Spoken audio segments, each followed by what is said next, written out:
Welcome back everyone to Commentators Corner after that fantastic Austrian Grand Prix. At the moment joined by two drivers.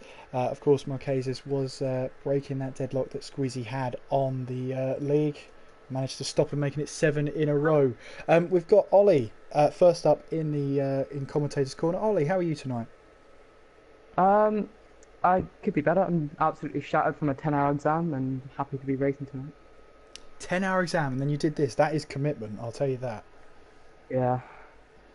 So talk us through Target. qualifying then, Ollie. So qualifying was a bit strange for me. I decided to turn my ballast down just for stability, for a better tyre wear also. My lap, I made it, or my first lap was on worn tyres. It felt like it was an okay lap. I made a few mistakes, turn one, and then on my other laps I made the same mistakes and couldn't gain the time I was losing out to all the other guys. Yeah, that was my qualifying. Nothing much. And then your race, you had a fantastic battle with Light E towards the end there. Yeah, to be fair, I wasn't. I was hoping to get away from them because at the start I was focused on the guys ahead, not going to the back of them. Because obviously I was in the part of them, they're all using their ABS, so I was focusing on not going to the back of them. I turned to the corner and Lighty just sends up my inside and I get damaged for the first stint. So I lose a lot of time to all the guys ahead of me, and I'm stuck fighting Lighty and that, who I don't really want to be fighting. I want to be moving forward, um, which is a shame, but it was fine. And then I had to stop early to make sure I didn't lose out on enough time. That ruined me at the end of the race with a lot more damage. Um, I got damage again from Lighty battling him in the second period. It was fun and all, but it was kind of frustrating because I'd go around his outside, start to turn in, and then he'd dive in late and hit my front right wheel would hit his rear left wheel, and it was just really frustrating. Not that well, he was defending well in that, it was just wasn't leaving me enough room from the outside, and it was at the point where it was getting rough, but it was just clean and still. I think that I think I will be reporting time on instant because you need to be more aware under the brakes. And it could have been maybe a battle for the podium, but you seem to make a mistake coming out of turn 6. Was that a case of just pushing Yeah, too hard? no, that was the wing damage. Because I did that move early and I just didn't even realize I damaged. I checked my wing afterwards and it turned out I had a green ring, so it made me understeer into the gravel. Otherwise, I would have been fine. But I just wasn't expecting the understeer. And also you had a bit of a moment coming out of turn 3 as well, lighting up the rear Yeah, tyres. that was just because you saw Lighty push me onto the curb, which was fine and all. Like I said, it's just getting to the point where it's getting sketchy and all. So I took a line and my rear wasn't settled before I put the traction down and I just lost it, but I saved it. So next race then, British Grand Prix. Looking forward to it? Yeah, I like to track how Magnus Beckerson, Chapel, all that section. It's a fairly level playing field as it's not easy to find time, but if you do, you're gone. A big chance for trains and a big chance for Odin to go off in the distance again, which is fair play to him. He had a great race. And pressure of performing in front of the home fans? Do you feel that? Not my home. Oh, it's not your home. Where is your home? Nah, not from England. Ah, why'd you have the Union flag then? Oh, Because my flag isn't on the game. ah, oh, I see. I'm from Jersey. It's not part of the UK, but they don't have it on there. So in Britain, it's the Ah, closest thing to home. So. would you like a Jersey Grand Prix? I think the roads are too narrow. Ah, great stuff. So, British Grand Prix then. Where would be a good finishing position for you? Podium. And you'll take nothing less. Podium. Well, as long as, well, I would be happy with a podium, but as long as I feel as I've driven well and kept with the top guys, and yeah, I'm all good. That'd be an ideal result. Perfect. Well, thank you very much for talking to us, Ollie. We look forward to No seeing problem. you at Silverstone. You too. Thank you very much. No problem. Next up, we have Nexus Pursuit. Pursuit top 10 in this one. How do you feel that went?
Yeah, that must have been important to get a points finish after disappointment of the last two races. Just how important was this to bounce back?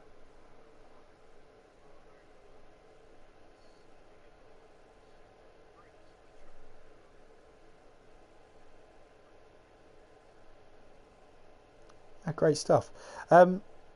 Obviously, towards the end there, obviously you had the penalties, you had the wing damage, but you still had the motivation to keep going and get those first points. That's a good sign of the good mentality you have there.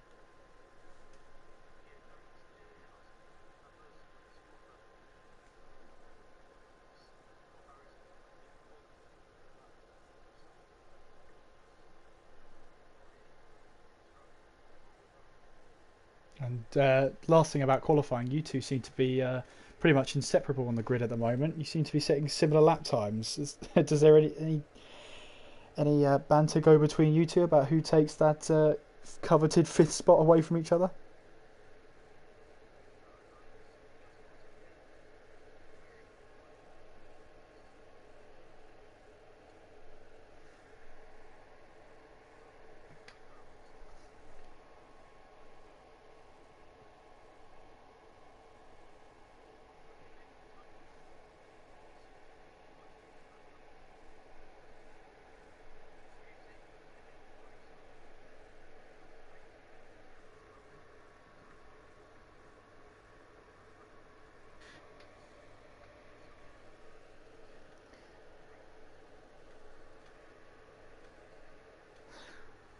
I think, Pursuit, that whole interview you just had with me was completely worthless.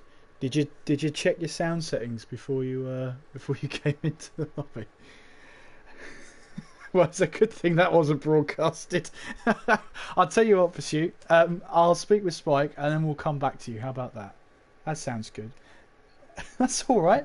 Spike, let's come to you.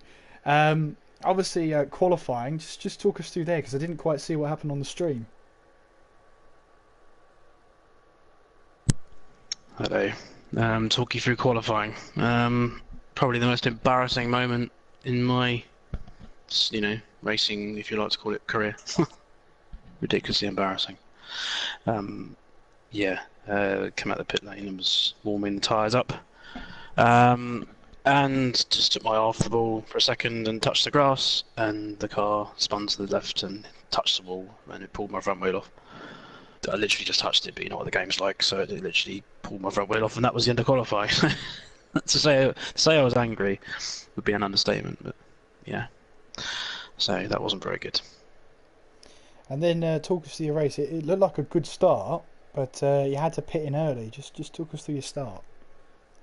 I don't seem to be able to hear you for some reason, Kieran. I don't know what's going on. Well, that's strange. Can you hear me now? That is really weird. It is all going wrong here at Commentators Corner. It always does. What I'm going to have to do is, if you ask me a question, I'll unplug my microphone and I can hear you through the television, and then I'll plug my microphone back in to answer. Okay, that's fair enough. Yeah, so you had a good start in the race, and then it all seemed to go a little bit pear-shaped. Just talk us through that start. Talk us through what happened. Yeah, the start was okay. I was being very cautious. Racing people I don't normally race, so always giving them a bit more extra room. And then I don't know what was going on. It was basically a car park in turn 3. I was doing 33 miles per hour into turn 3. I had SG Graham in front of me, and I don't know why, but he just didn't accelerate, and I kind of assumed he was going to accelerate, and I accelerated and drove into the back of him, broke my front wing. So yeah, bit of a terrible race in all, to be honest. But it's just, you don't expect. I mean, this is crazy. Going so slowly into turn 3. I don't know what was going on. And well, it was P7 at the end of the day. It could have been a lot worse when you first started this one. Are you happy with today's result? In a word, no, not really. No, because the car and me had the pace to be right up there. If you look at, I'm surprised the top 3 did a 2-stop. That's interesting. So without the damaged front wing, I should have been. I mean, even if you ignore qualifying, would have been battling Ollie for P4, if not been ahead of him. car had the pace to be, yeah. If I'd not done such a stupid mistake in qualifying, it's my own fault. So, yeah, I would have been there or thereabouts. So who knows exactly where it's always ifs and buts. But yeah, P6 on the road. I got Sean at the end, but he had less penalties than me, so he jumped back past me. That was a good little battle right at the end of the last lap. And British Grand Prix next, home Grand Prix for yourself, Spike. At least now I know that one. Feeling confident? I do like Silverstone, but I'm not particularly good at it, I must admit. So I don't expect to be right at the top. So I guess we'll see. Yeah, I mean, anywhere near the top in the top 5, racing the other guys, just again qualifying. It's becoming a thing now, which is rather annoying. So yeah, it'd be nice to just qualify somewhere near the top and race near the top. I mean, not that the racing after the front wing wasn't fun. I had good battles with Ollie when he came out the pits, and I think Nexus as well. I had a good battle with him.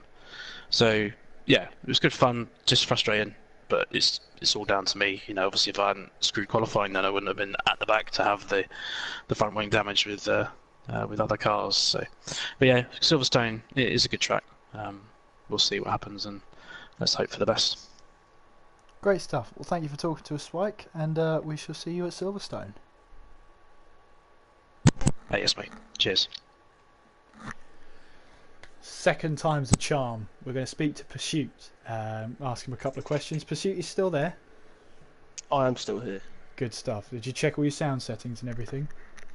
Yep, it's on allowed. Yeah, you're coming through this time. Fantastic. Okay, so just quickly then, sum up your race today then. Got on the supers, best of the rest. One best people on the supers. I was. I had a good start-ish. Zinky crashed out, turn 4 I think. So I made up position there already. Kept up with Ollie and Lighty, both on the ultras. I thought I had good pace. And lap 14 came to pit. I was in the lead, and then I got a 5-second penalty. That kind of destroyed my race in a way. Lost my confidence a bit.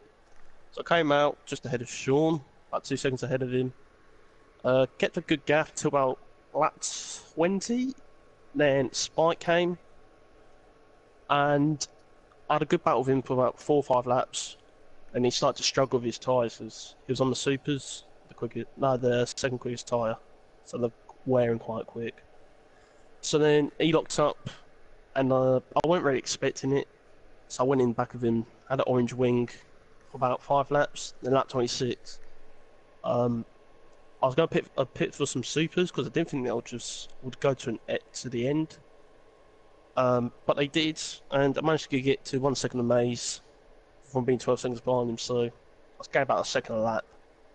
So, and I came in P10, I was very happy, got my first point, on to Silverstone next week. And just to ask that question again so that we can get the response, you've had 2 races there where you struggled, you finally got yourself a point at the board. Does that add to your confidence heading to Silverstone?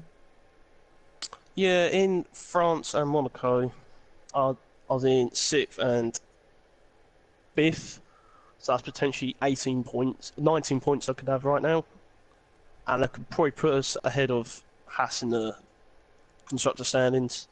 So frustrated, but very happy to get my first point. Full credit to Lighty for bringing home more points for us. So hopefully we can push for Haas next week and try and overtake them. Fantastic.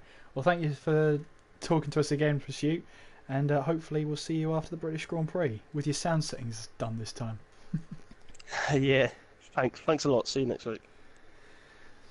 And that wraps it up for the Austrian Grand Prix. Thank you very much for joining us for this one. Make sure you do follow the league on Twitter. It's at TTL F1. You can also follow me whilst you're there. It's at KSMCG F1. Don't forget as well, for the rest of the week, the schedule is as follows. Tomorrow night we have TTFL, where Malk is in the box there. You'll have to wait and see if Andy joins him in the box for that one. But that is tomorrow night, 7:55 GMT. Then Saturday, Andy is running his TT Project Cars. So that is on Saturday night. He'll also be commentating over that as well for the Formula C series, and you can catch that at 7:55 GMT. And then on Sunday it's TTL F2, following the same calendar as TTL F1, and that's at 7:55. Remember, the clocks go forward on Sunday. That is at 7:55 British summertime. We have to keep saying that now. But I do hope you've enjoyed tonight. Thank you very much for joining us, and I've been Kieran McGinley. You've been watching. Take care of yourselves, and I will see you next time.